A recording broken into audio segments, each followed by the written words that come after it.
इथे आपू झोपल्यावर इतकी क्यूट दिसते ना की असं वाटतं बघतच राहावं, पण उठल्यानंतर तिचे असे काही पराक्रम सुरू राहतात.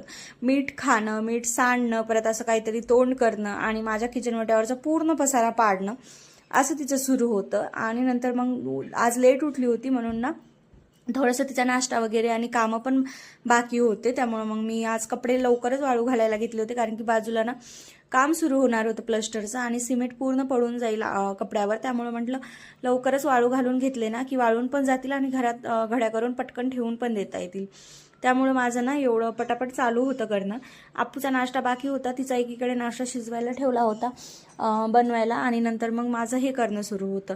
तिला ना आजकाल काय झालंय, लेट उठायची सवय पडली आहे. आता पहिले लवकरच उठायची 6 वाजता, पण आजकाल लवकर नाही उठत ती, जास्त उशिरा उठते. त्यामुळे थोडंसं ना तिच्या नाश्त्याला लेट होऊन जातं. आणि माझं गरम पाणी पण प्यायचं राहिलं होतं, तेच मी गरम पाणी म्हटलं थोडं निवांत बसून प्यावं.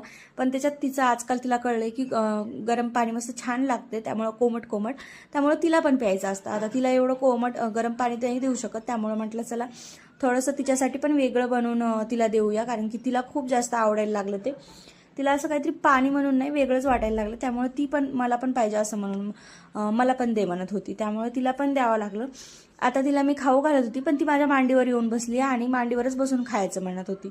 तेवढ्यात तिचे मामा आले होते आणि मामाने मस्त शिरा घेऊन आला होता मामा तिच्यासाठी. ती एवढी खुश झाली ना मामा दिसला की खूपच खुश झाली. तिला असं वाटत होतं की काय झालंय आणि कायच नाही. कंटिन्यू तिचा असा डान्स करणं सुरू होता. मी एक घास खाऊन पाहिला, आईच्या हातचं खूप छान लागला.